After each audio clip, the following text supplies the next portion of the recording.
So, coming off a loss in the NBA Finals, the Suns actually have quite a bit of work to do and quite a few decisions to make. First of all, Chris Paul has a $44 million player option. A couple of options here. He could just accept it and then, be a free agent next year, whether he wants to stay with the Suns at obviously a lower price than $44 million or sign somewhere else. But if he accepts it, you at least know you have one more year of Chris Paul. Or he could decline it and with the intention of re-signing with the Suns. In that case, the deal would be a bit higher because he's giving up 44 mil. Or he could decline it and leave, which I find a little bit unlikely for a few reasons. First of all, if he declines 44 million, he's probably going to be expecting a pretty big contract, and there aren't many teams that he would want to go to that could offer him that, or that makes sense to offer him that. Like, I'm sure, hypothetically, he would be willing to join the Lakers, but the Lakers have, no cap space, so it really wouldn't work. So I think he'll probably either just accept it or re-sign with the Suns, but that's the first order of business because obviously Chris Paul had a huge impact and is a very important player for them, even if he is 36 years old. So we'll see what they do here. And then the next things are Ayton and Bridges are both extension eligible this offseason. So they don't have to give them an extension, but the agents like it, the players like it. And for the Suns, you want to lock up your guys. You don't want them going into restricted free agency.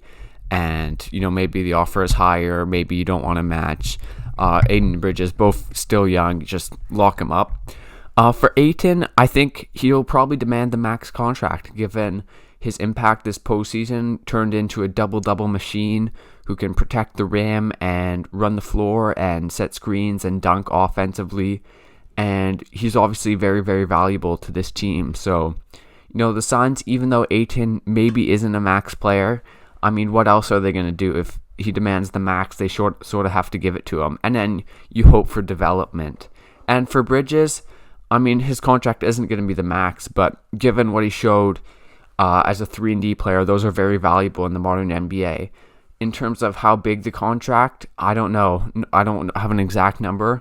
I know OG Anunoby got $18 million a year, so Bridges would probably be in that range, maybe a four-year deal worth, $70 million or thereabouts. Something like that could be realistic. Maybe he'll want more. Maybe he'll say, I'm very valuable, still have room to grow, and he'll demand $480. But either way, the Suns, obviously they could not re-sign Bridges if he's just asking for too much and then see what he gets in restricted free agency next year. But the Suns, I think they definitely want to bring him back. So we'll see what the numbers end up being for Bridges and Ayton. But you add those numbers up with Chris Paul making, let's just say he re-signs for $30 million a year on a 2-3 year deal, which is possible, plus Booker's max, you're getting very, very expensive all of a sudden.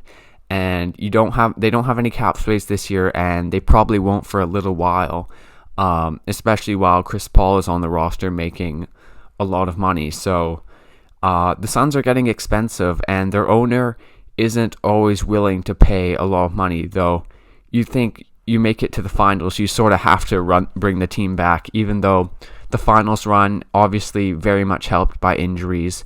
If we're being honest, I'm not saying the Suns are a bad team. You can only play the team in front of you, and they also had issues themselves with Chris Paul had that shoulder thing in the first round, then he missed a few games due to protocol, and then of course in the finals had Dario Saric go down. But the Suns are going to be paying a lot of money if they want to keep this team together, especially those four: Paul, Booker, Bridges, and Ayton. And then they have two more free agents this offseason, or free agents of note, Cam Payne and Torrey Craig. Ideally, you want to bring them both back. Cameron Payne gave them a little bit off the bench and has really improved since he came into the league. And though, he wasn't great towards, especially in the finals, and towards the back end of that Clippers series, I think what he can provide off the bench for a little bit of juice, a little bit of playmaking, a little bit of shooting, I think they sort of need to bring him back or else they're sort of just losing that cap space. But The amount, I'm not too sure. Probably like around $8 million a year, maybe a bit less. But yeah, they have to bring Cameron Payne back, and then Torrey Craig. I think, gives them some toughness, gives them another body if a wing goes down, a versatile player. So probably want to bring him back too. So yeah, and then apart from that, that's sort of it. But I think they need a little bit more if they want to get back to the finals, because yeah, as I mentioned, their finals run was helped out by a few injuries, and there's a few areas where they can improve, but the improvement is going to have to be mostly internal, given the lack of cap space.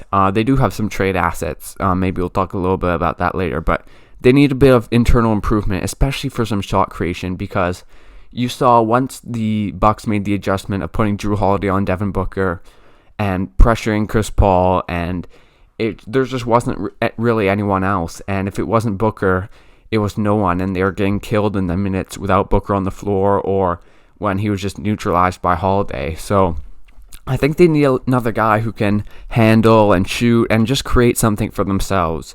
And I think the most likely candidate is probably Mikal Bridges.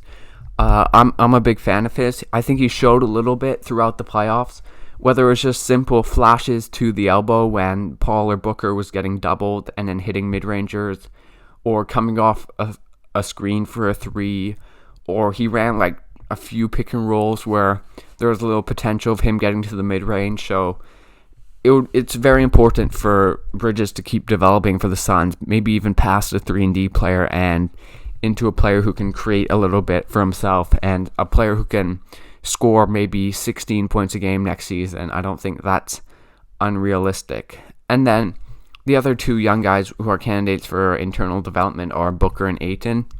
Booker, I mean, I could see him, like, he took it to another level this postseason, so I can see him doing that consistently, averaging 27, 28 points a game, having the mid-range and the three-point shot. And then also a place where he could develop a little bit is the playmaking. He had a few sloppy passes, doesn't always make the right read. So if he can improve his playmaking, that'll be very important, especially as Chris Paul ages. Maybe he takes over more of the ball handling duties as the years go by. And then Ayton. I feel like Ayton, I see like there's two sort of approaches on Ayton. Some people think he can develop a post game and a mid-range game and think he can be a go-to scorer, someone you can just throw it to. And then there's the people who think, this is sort of what he is, like a very, very good rim roller, a very, very good finisher on the inside, a very, very good defender, but not someone you can really throw it to as a go-to player. And I probably lean to the side where I don't really think Ayton will ever be a guy who averages 25 points a game, like Embiid style. I think he can improve a little bit, just finishing on the inside mainly. I think he struggled in Game 6, going up strong, that sort of thing.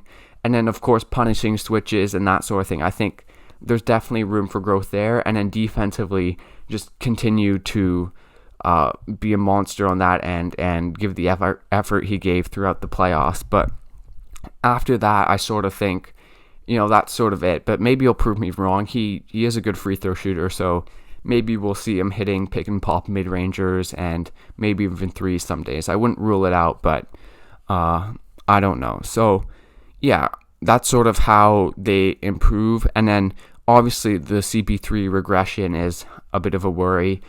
He's 36. I think his play style is pretty sustainable, but just getting like 5% worse every year. And then if he wants to leave in free agency or, just go somewhere else, I mean, he's not going to be around forever. He's 36. So we'll see what happens with CP3. Yeah, if there's potential for a trade with the Suns, I mean, I'm not really too sure. They have Jalen Smith, who is the 10th pick. And they do have quite a few draft picks, so they have that. But they don't really have the contracts to match in terms of like whose contract you want to be giving away. Maybe there is a move for like a star if you're moving like Bridges or Ayton, maybe a bit down the road. But right now, I don't really see it. Maybe trying to get someone who can give you a little bit of juice off the bench, more consistent shooter than Cameron Payne.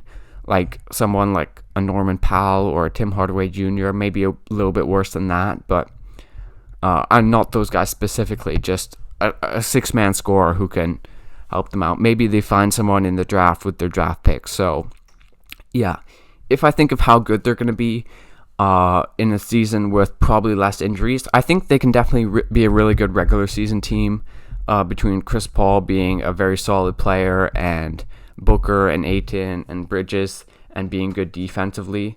I think they definitely have potential to be a top 4 seed. But after that, if they face a healthy Lakers or a healthy Nuggets or Clippers who aren't going to be healthy next year, but if they face someone like that, I think they have a chance to win, but I probably wouldn't pick them. So we'll see what happens. Maybe Ayton and Bridges really develop, or maybe there's just more circumstances like injuries and that sort of thing. Like, it's not impossible, but we'll see what happens with the Suns in the future. But anyways, thanks for watching this video, guys. Leave a like, subscribe to this channel for more NBA content, and I'll see you guys next time.